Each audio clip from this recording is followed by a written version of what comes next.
grey hair. So I didn't have time to, I wasn't expecting this picture. So I wasn't expected that I'd have this photo with grey hair. Let me just run you through what we're going to do. So housekeeping, if you just all mute your mics, but please just type on the chat. I'd love to hear from you throughout. I'm going to do a slide presentation, and I know you guys will have a lot of questions, which is great. So I'm going to try and answer all the questions at the end, or maybe as we go along, depending on what the questions are. And if you stay to the end, there's a special offer at the end. So just briefly, what we're going to do is, sorry, I'm just admitting some people. I'm going to give you some examples, and then we're going to talk about home staging definitions and stats. And then we're going to talk about what's the future of staging after COVID. I'm going to tell you a little bit about me. I'm going to ask you for your input, and I'm going to give you some sort of advice on getting started as a home stager. So that's more or less the structure of today. Okay, so let's begin. What is home staging? So basically, home staging is a marketing tool that sellers and agents use to present properties to attract the most buyers. It's proven that staging basically sells properties faster, which is less time on the market, and they sell for more because, you know, it's a truism that the longer your property's on the market, the more likely you are to have a price reduction, the more exposed it is, and the worse it's going to be for you. So staging is a marketing tool. Now, I just wanted to give you a bit of insight into what I do as a home stager. And so I'm going to give you some examples to start off with. I can't see the chat, so oopsie, I don't know if people are chatting. There's the chat. Okay, so this was a property I did recently, in fact, just before COVID, and it's still being staged as we talk because because obviously, sorry, I'm just trying to move this out the way. Obviously, can you see this chat on the screen? Yes, okay, that's bad. Let me move it off the screen. Sorry, it's very technical, all of this stuff. Yeah, because obviously I had to just leave everything in place. So basically what people want to see, what buyers want to see when they walk into a property is a beautiful view in the garden. When they're looking at an old table like this, please everybody mute your sound. When people are looking at a property like this, then they see this old dining room, outdoor patio suites, then it's not very attractive. So one of the things we do when we do outside areas, which are very important for staging, is we take an old set like this. I painted it yellow, and it looked absolutely magnificent afterwards. So yellow is a fantastic color for staging. It says joy, it says happiness, it says warmth, it says sunshine. So if you just compare it side by side, the two things, there is how it looked before and there is how it looked after. So that's one sort of idea when we do staging, that I always look at the outside and say, what can we do with the outside that's inexpensive, but it's going to make a huge difference. In this example, this was a patio that I did of a townhouse in Vredehuk. And as you can see, behind is a very ugly thing. And we wanted to minimize the view. So in staging, you can't change the view. The view is there, but you can minimize it, which is what staging is about. So what I did there was to add a big blue umbrella, and you now can't really see the ugly feature behind. So this blue umbrella I actually found on the property, so it just worked very well.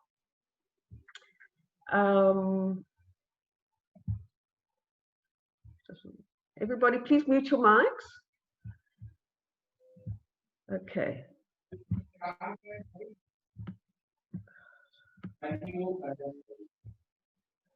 There it is side by side. You see the difference.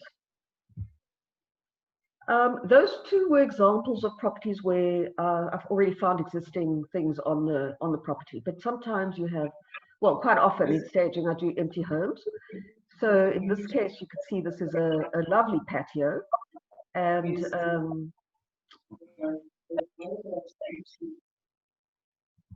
sorry, I just struggling with. Can anyone help me with this? And Lisa, Yeah. you can mute everybody from your side. Yeah, I'm just thinking, I've forgotten how to do that. Manage participant. Oh, mute all. There you go. Thank you so much, everybody. Okay, now I feel much more comfortable. So this was a beautiful patio that I did, but if you went up to this patio, it was an expensive stage, expensive building. What you look through is an ugly building at the back. You don't really focus on the mountain.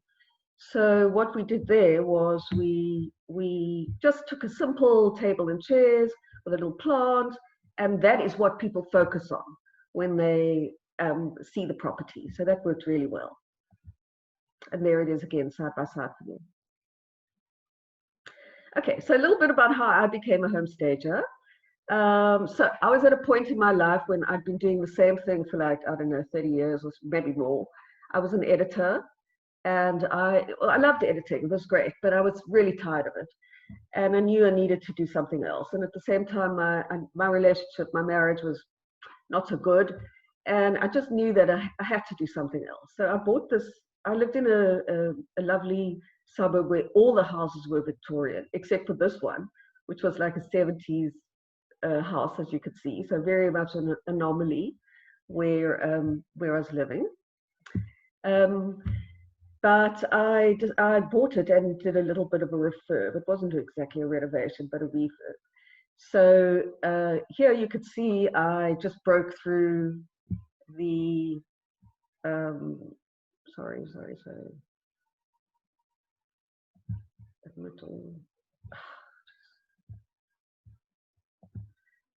I broke through from here to there and made it a bit more modern, painted it a modern color. But when I came to sell it, the agent said to me, Lisa, it's not going to sell. It's not going to sell because empty properties don't sell. You have to stage it. So I didn't really know what staging was at the time, but I had some furniture in my cellar that I'd been keeping for my son when he eventually moved out of home.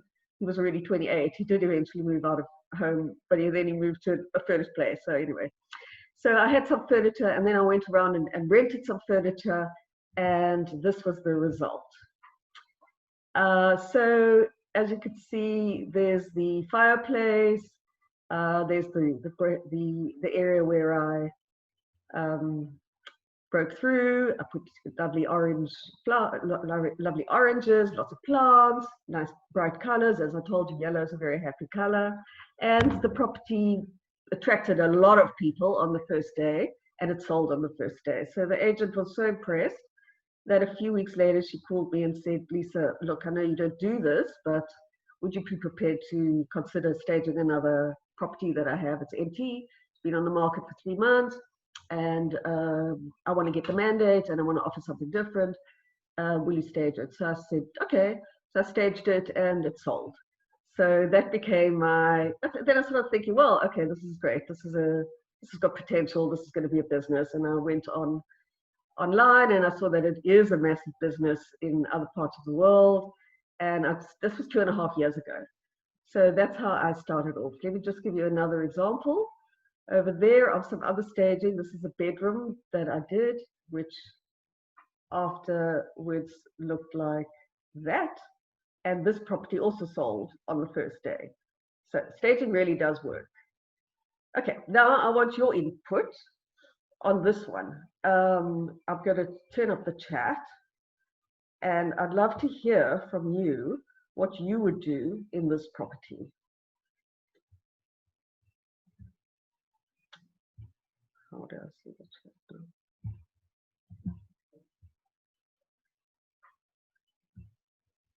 now?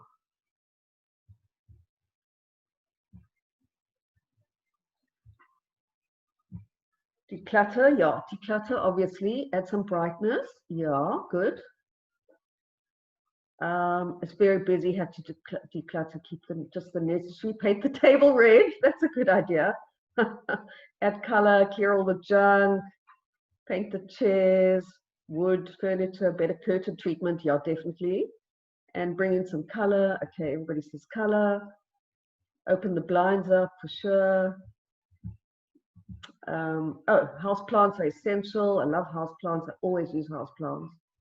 And a focal point, absolutely necessary. Someone said they'd even take the table away. Okay, good, Eileen. Yeah, good idea. Okay, choose furniture to fit the space, plants, paint a feature wall, dresser at the back. Remove the table, put in a smaller one, bring in color and declutter. Fantastic ideas, everybody. Yeah, so basically the areas we would want to focus on are, when you're doing staging, you want to open up spaces. You want to make rooms feel more spacious than they are, or as spacious as they can be. In a kitchen, you want a kitchen to be absolutely pristine, that people can walk in and feel, okay, I want to cook there. Extraneous features like lamps in a kitchen don't belong. So every room must have its own purpose. So this is what I did with it afterwards. So you could see I used the same table, but I had lower stools, so it made it look a lot more spacious. Everything is clean here, absolutely clean, everything removed. A modern mirror on the wall, and nothing here, nothing there, so you could see through to this area where you could see the window treatment somebody mentioned is different, and you most certainly have a focal point with the couch. And I don't know if you could see this porthole window there, that's round, and it's sort of echoed over there. So if you look at them side by side, you could see the difference. Let's just see what the chats are saying. What do you think?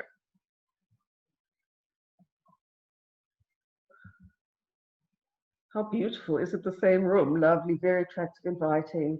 Absolutely. Thanks, everybody. Great, stunning. Oh my God, fantastic. Well, guys, you can do exactly the same when you start staging.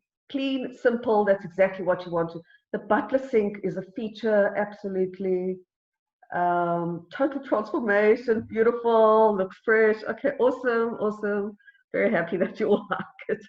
And this house was on the market also for 3 months. This with this tenant. This was the tenant, her furniture. She thought it was beautiful. Obviously, she thought it was beautiful. We all think our properties are beautiful. And obviously, it didn't sell for 3 months. So when she moved out, I came in, I staged it, and sold. And the owner had actually already moved to Australia, so she was absolutely thrilled. Light is so important. It just looks like a new home, even though it wasn't repainted. It's just much lighter, because if you remove these window treatments here, and the screen and all this dark furniture, it looks so much better.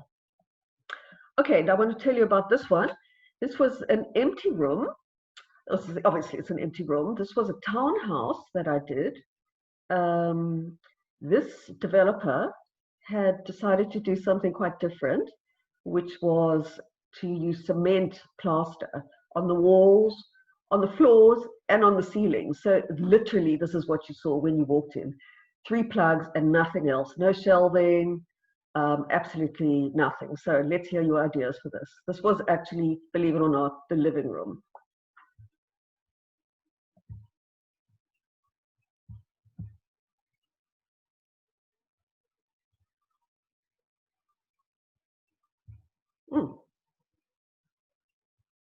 I don't see any messages. Okay, maybe an artwork. Add color, definitely color. Color was so important in this very bland setting. Rug for sure. Artwork is so important. And plants, colorful rugs. Oversized lamps, a brilliant idea. You couldn't really paint it because it was plaster on the wall. So these walls can't be painted unless you replaster with a special thing and allow paint. A bright couch, mirrors, mid-century style. Yeah, I love mid-century. It's my favorite. Mid-century modern, an ornate rug. Somebody loves the plaster. That's good. I also love the plaster, but it really looked like a prison cell. Simple couches, light wood. Yes, I love light. Wallpaper is something that I wouldn't do as a stager, Evelyn, because it's a permanent thing, and staging is all about temporary.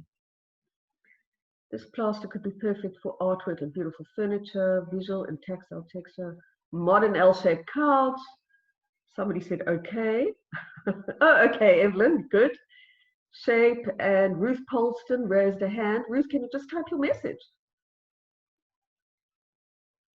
Hi, Babette, welcome. Bohemian. Interesting. Well, let me show you while I'm waiting for Babette's message what I actually did.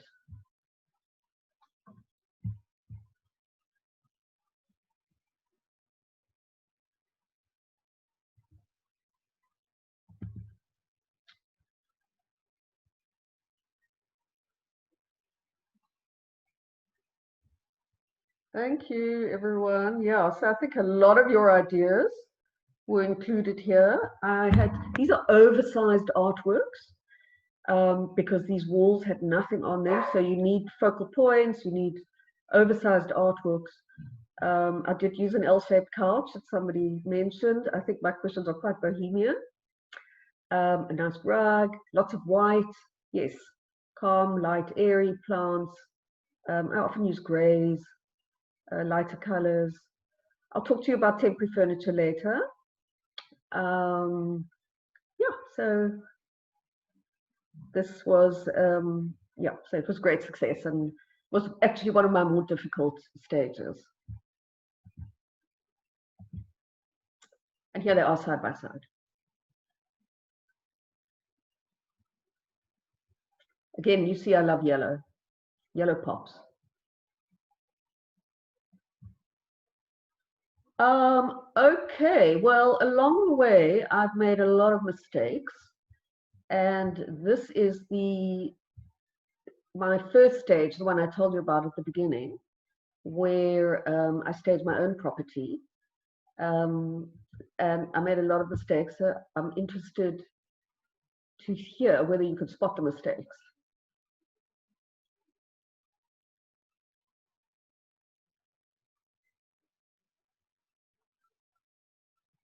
Yeah, one chair out of the circle, horrible light from the ceiling. The blue chair is not part of the seating. Flow between space, yeah, good. The size of the rug. Where's the rug? It's too small. Picture does not make a statement. The blue chair's in the middle of nowhere. Boy, you're all pointing out the mistakes I made. Curtains are too long. Not sure about the round. Painting is not balanced. Too much clutter on the table. Listen, you guys are great. This is where I started off, just really learning from the whole thing. But you guys are. Marika, hi. Dining room, too small, wrong shapes. Okay. I wonder what shape you would have used there. This was a room where I had to have a dining room and a lounge because otherwise there was no dining room. So I chose a small table. The painting in the area looks like an afterthought, not quite in its own home. The floor lamp, yeah, in the corner it doesn't look good. The brown chair with the flooring doesn't look so good. Okay. Yeah, I love a small round dining room. I agree. Table. Too much furniture. Okay. You guys are very good on the principles. So the chandelier was too low. I agree. Parquet flooring is what it had. It's still sought after, although more light parquet flooring, but this is what the house had. Both rugs are too small. No radial balance. Oh, interesting. Okay. Let me show you what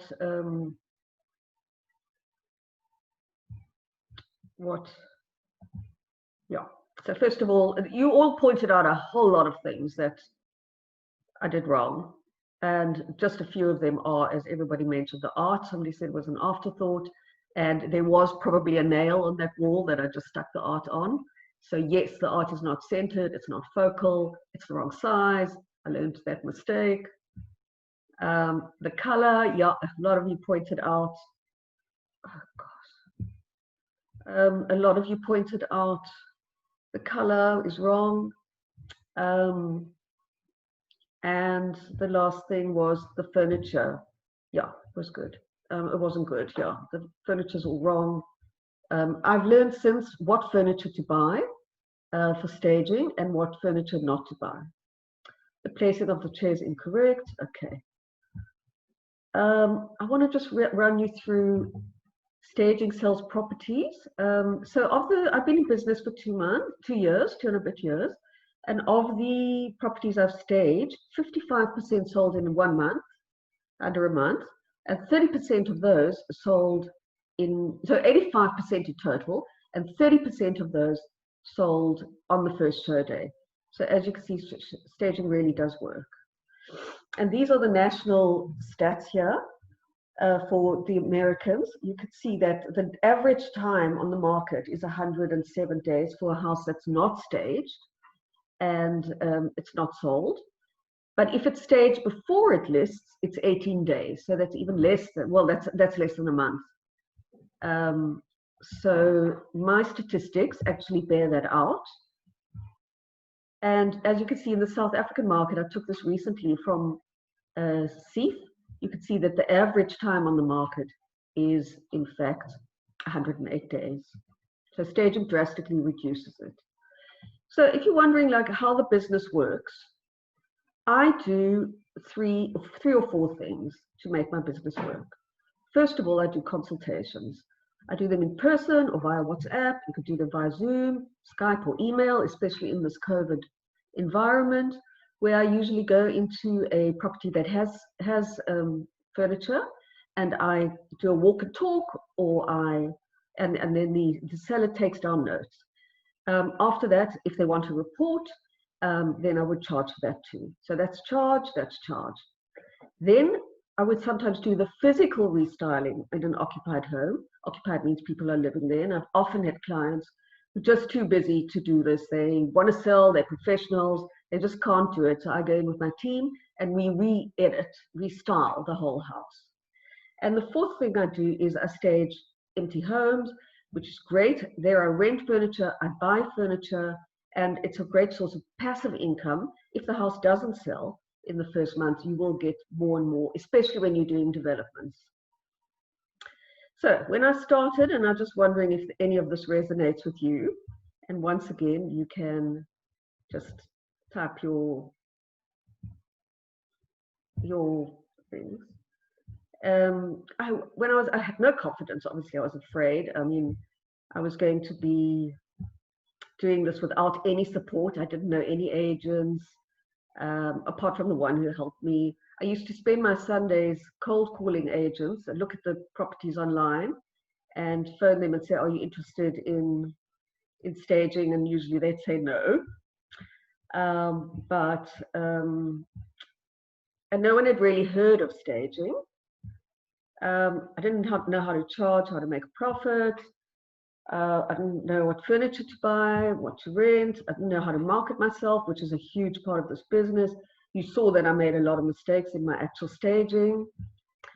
So it was quite a trial by fire, I would say, when I started, although I did, in the end, sign up for courses with a Canadian woman and a Spanish woman. So I learned.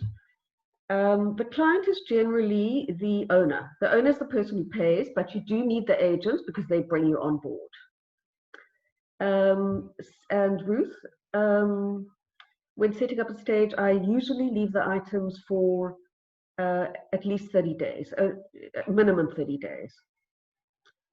So just fast forwarding to where I am today, I obviously feel very confident. I'm doing this webinar today.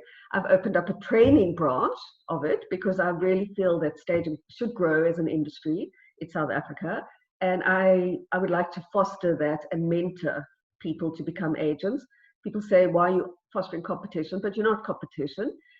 For me, it's the more awareness there is of staging out there, the more business everybody will bring to the table, including me. I now have a large network of agents, a great database, and the agents are phoning me, and I'm doing presentations at Pam Golding and all the agencies, and the agents are calling me and passing on my name to sellers.